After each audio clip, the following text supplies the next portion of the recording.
funny. Welcome back to Hardball. Today, President Obama announced creation of a White House Council on Women and Girls. Here he is.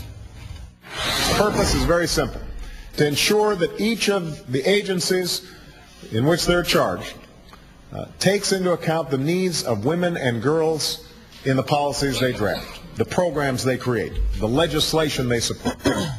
Well, back in December, about 50 women's groups wrote towards President Obama and President-elect Obama at that time with this request, quote, "We urge you to create a cabinet-level office on women that will deal not only with the status of women, but with the many inequities women face in our society, our nation, and our world." The council Obama announced today is not cabinet-level, so is today's action too much or too little, or what? Michelle Bernard is president and CEO of the Independent Women's Forum, and she's an MSNBC political analyst.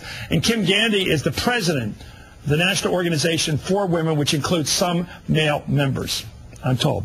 Kim, do you want to have a cabinet-level office, and what's the importance of having such? Because the president didn't go that far today.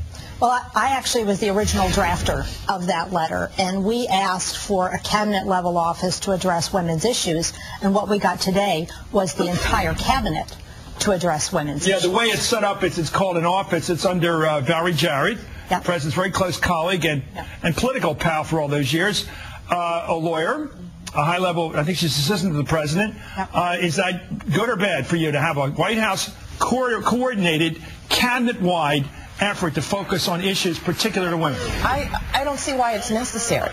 You know, from my perspective, all issues are women's issues, and I think that we do ourselves a lot of harm when we say that there are only certain issues that women care about. A lot of people, when they hear women's issues, they automatically think the only thing you care about is sexual harassment in the workplace and abortion rights. But the interesting thing about this is our feelings were a little bit hurt, Kim, because a lot of women on the right felt like they were ignored and were not invited to sign in on this. So the Independent Women's Forum was not involved. Concerned Women of America was not involved. The Claire Booth Luce Policy Institute was not involved. So what you find now are a lot of people who call themselves, you know, red state feminists or limited government feminists. But you didn't vote for this guy. Are wondering. But you didn't vote for this guy. I actually did vote for this guy. Now I know how you voted. I figured I'd trick you into it. You got me. You got me. Voted for Barack Obama. Okay. You are a conservative woman. Yeah, I am a free market feminist, and I want to know now, what does that mean? Who's going to define what women's issues are? Because I think Kim can do it better than I can do it. It seems to me you have economic issues on the table right up front. Sure. Well, the president defined it. He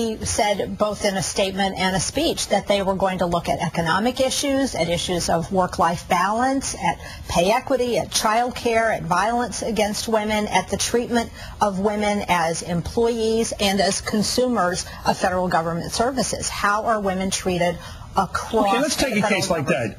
You know, like a lot of us, I'm married to somebody, we've had children, my wife has had to adjust to that, deal with challenges. I haven't faced as challenging, as tough as she has, and make sure she meets all her responsibilities.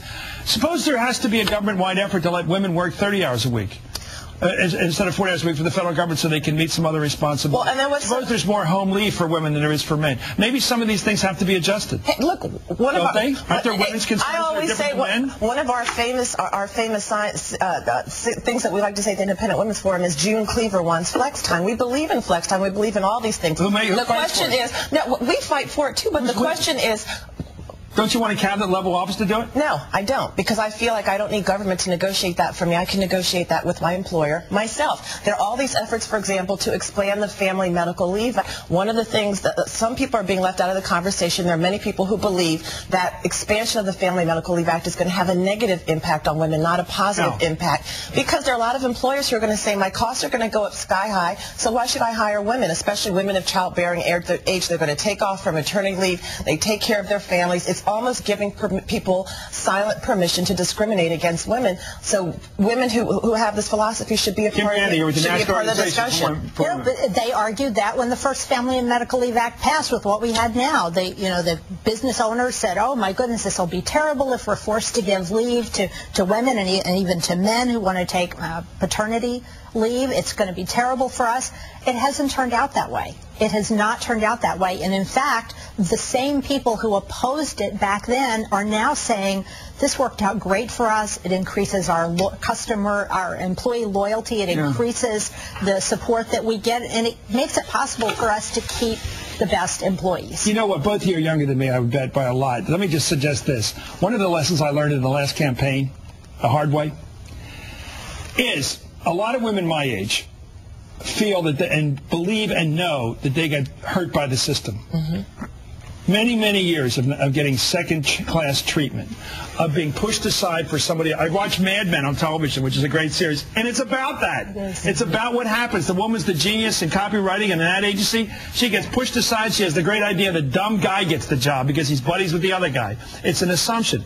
You have to understand. I do understand. I'm black and I'm a woman. Believe me. But the earlier generations are still out there in the workplace. I still get it. By the way, based on the economy right now, they're going to stay in the workplace till they drop. Look, I've worked with a lot of women who graduated from law school and told me that they couldn't get jobs in law firms as lawyers, only as legal secretaries. One woman told me that the only reason her law firm allowed her to practice law was because she was law her husband's legal. Yeah. What did she tell me? The Sandra Day O'Connor story, the former Supreme Court justice. When she graduated, third in her class from Stanford. Yes, graduated from Stanford, could not get a job with a law firm as a lawyer. She was offered law librarian in a law office, legal secretary in a law office, couldn't get a job practicing law. So Valerie Jarrett sitting around a council table with the Secretary of State there, who's a woman, the Secretary of Defense, and the others, she's going to tell them how to straighten out their departments in terms of this kind of an issue, in terms of family home leave, in terms of flexi time. Maybe that's a good thing. And making the federal government an ideal employer, setting a model. It could be a good idea. It may not be a good idea, but what I'm feeling is that we don't need a massive explosion or expansion of government to take care of women. Okay, you know how we fought for civil rights the first instance? I shouldn't tell you you're a constitutional lawyer, but it was federal contract compliance. It was going after people that did business with the government and making sure they honored civil rights and equal opportunity. So sometimes the government's got to use its own leverage. It doesn't have to go to the private sector. It just has to go to federal vendors to make sure that there's equal opportunity. Well, you're the boss. Well, that's your field. That's how we start. That's you start with why don't we have an office that's going to look to who takes care of our boys? Who are our daughters going to marry as our boys are falling behind? And they are. We've got a boy crisis. If you do too good a job, I'll come back with a men's department next year. Anyway, just kidding. Michelle Bernard, thank you for coming on the program. And I'm only kidding. Up next are the Knives Out for Republican.